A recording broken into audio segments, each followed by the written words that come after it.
Hello and welcome back students. तो कैसे हैं आप लोग? फाइनली आप लोगों का जो वेकेशन है वो खत्म हुआ।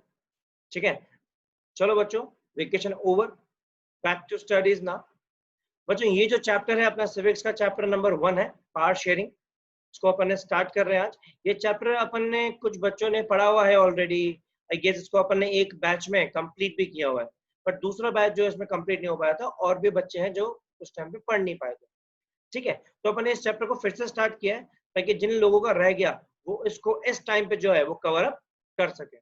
बच्चों, इस चैप्टर को अपन 2 से 3 लेक्चर में खत्म कर देंगे।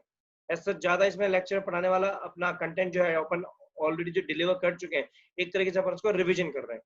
ठीक है, तो चैप्टर का नाम है बच्चों पावर शेयरिंग।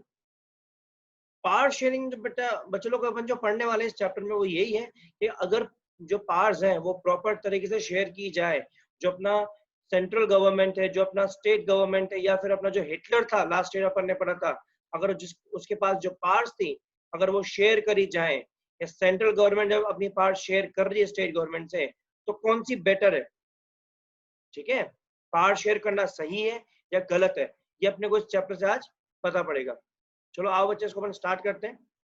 ठीक है, तो सबसे पहले इस चैप्टर को स्टार्ट करने से पहले मैं आपको बता दूं कि अपन इस पूरे चैप्टर में 2 कंट्रीज के एग्जांपल लेके चलेंगे। एक होगा अपना बेल्जियम, एक होगा अपना श्रीलंका।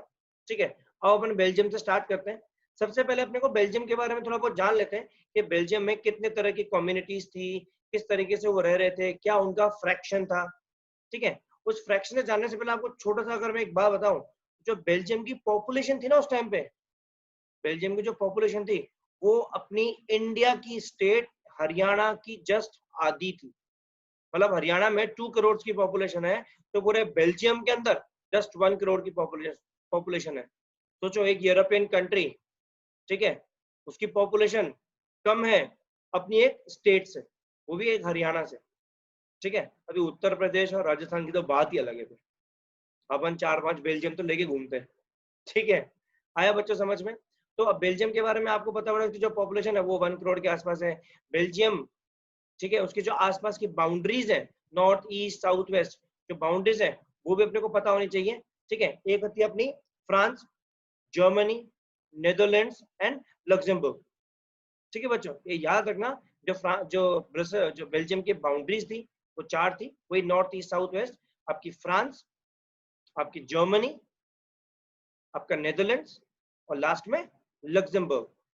ठीक है, तो ये तो अपन ने बेल्जियम के बारे में पढ़ लिया, उसकी पॉपुलेशन देख ली, उसका जो बाउंड्रीज है अपन ने वो देख लिया। बेल्जियम के अंदर थोड़ा घुस के देखा जाए कि किस तरीके से वहां पे लोग रहते हैं, किस तरह का वहां पे कॉम्पोजिशन है, किस तरह की वहां पे कम्युनिटीज है।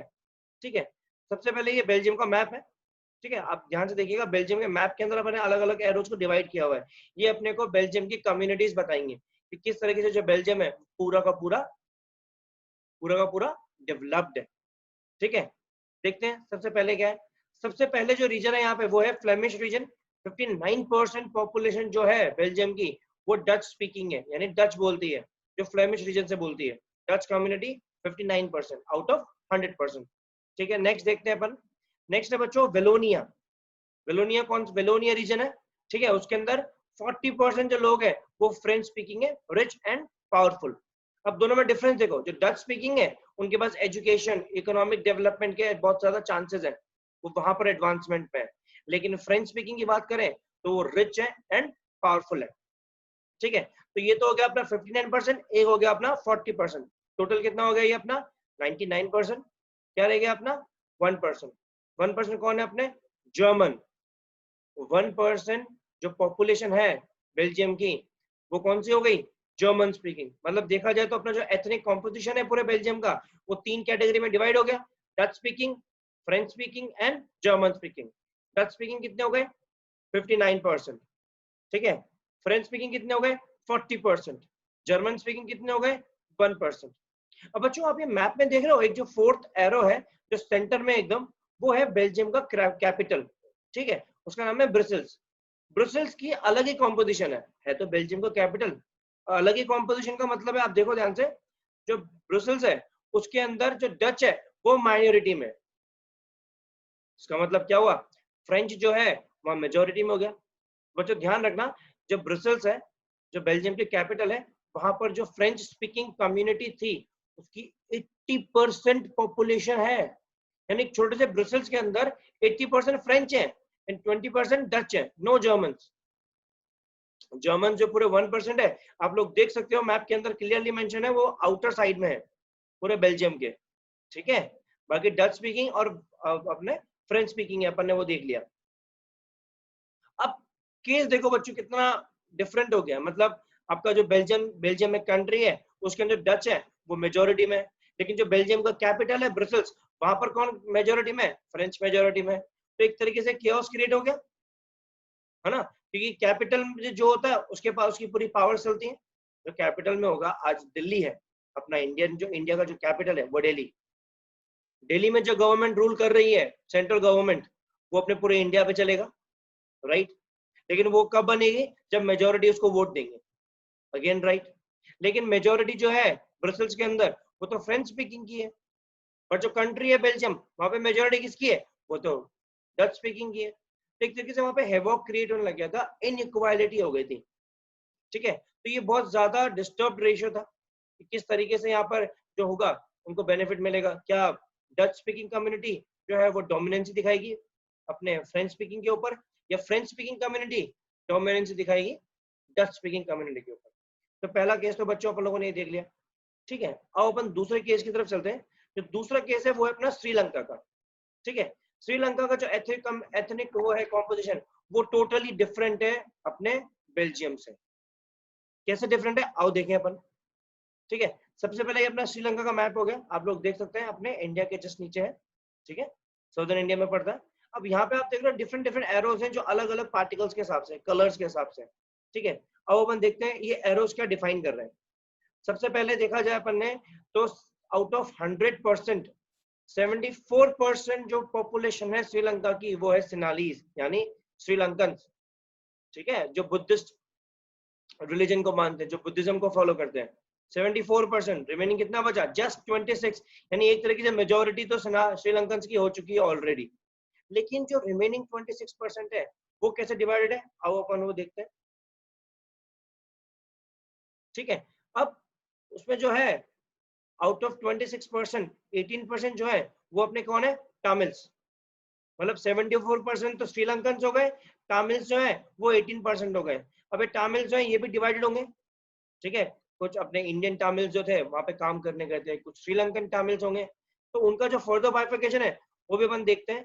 जो श्रीलंकन टामिल्स है, ठीक है, वो बेसिकली हिंदूज एंड मुस्लिम्स ये मिला के हैं, जिसकी टोटल जो है वो 13%। बच्चों ध्यान रखना, यहाँ पे लिखा नहीं है बट आप लोग ध्यान रखना, ठीक है। जो तमिल्स है वो टोटल 18% है, उस 18 का जो 13% है ना वो श्रीलंकन तमिल्स है। रिमेनिंग कितना रह गया? 5%। 5% तमिल्स कौन से हो गए? इंडियन तमिल्स, ठीक है। आया बच्चों समझ में? तो अभी तक कितना हो रहा है? 74% श्रीलंकन, 18% तमिल, उस 18 में से 13% श्रीलंकन तमिल्स, 5% इंडियन तमिल्स, कितना हो गया टोटल? ये 92। कितना रह गया? 8%। 8% का फर्दर बाइफिकेशन देखते हैं। अब 8% में से 7% तो क्रिश्चियन हो गए, जो सोनालीज और तमिल्स मिला के हैं, मतलब, ठीक है। 7% कौन सी कम्युनिटी हो गई? क्रिश्चियन कम्युनिटी, ठीक बच्चों। लास्ट में कौन सा रह गया अपना 1%? वो रह गया अपने मुस्लिम कैटेगरी, ठीक है।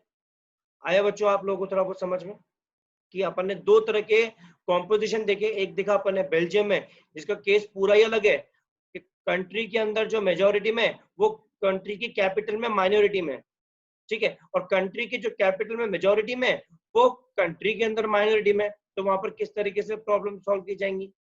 दूसरा श्रीलंका का केस देखा अपन ने, श्रीलंका तो हर तरफ मेजोरिटी में, जो सोनालीज है, ठीक है, जो बुद्धिज्म कल्चर को फॉलो कर रहे हैं, रिलीजन को फॉलो कर रहे हैं, वो 74% है पूरे कंट्री में, ठीक है। उसी के साथ साथ रेस्ट 18% तमिल्स है, उसमें से भी 13% जो है वो श्रीलंकन तमिल्स है, 5% इंडियन तमिल्स है। तो अगेन मेजोरिटी किसकी चल रही है अभी तक? श्रीलंकन की।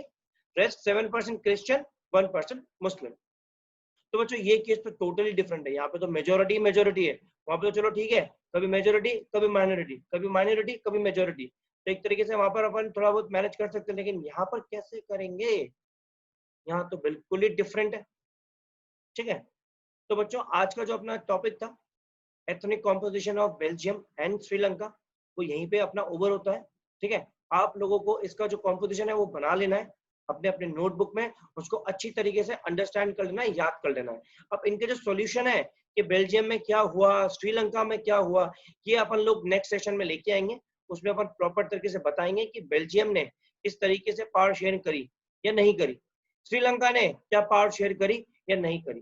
ठीक है, उससे पहले अपन आप लोग ये देख लीजिए, reason for alienation of Sri Lankan Tamils, ये छोटा सा पॉइंट है जो मैं यहाँ पर छोड़ के जाऊंगा, आप लोगों को उसको नोट करना है और खुद से इसके बारे में सोचना है कि श्रीलंका में क्या होगा, क्या मेजोरिटी चलेगी, ये जो माइनॉरिटी है वो फाइट लड़ पाएगी। ठीक है, आप लोगों को ये जो पॉइंट है यहाँ पे मैं छोड़ता हूँ। ठीक है, आप लोगों को सोचना है कि क्या मेजोरिटी जो श्रीलंका में है वो सक्सेसफुली अपनी डोमिनेंसी दिखा पाएगी, या फिर जो माइनॉरिटी है वो अपने राइट्स को प्रोक्योर कर पाएगी। ठीक है बच्चों, आई गेस आप लोगों को आज का सेशन जो है वो समझ में आ गया होगा, बेल्जियम और श्रीलंका का एथनिक कॉम्पोजिशन। नेक्स्ट क्लास में अपन इन दोनों की जो प्रॉब्लम है वो खत्म कर देंगे। ठीक है, चलो बच्चों, घर पे रहिए, सेफ रहिए, जितना हो सके उतना बाहर मत निकलिए, आप लोगों के लिए अच्छा है। चलो बच्चों, बाय बाय, फिर मिलेंगे आपसे बहुत जल्दी।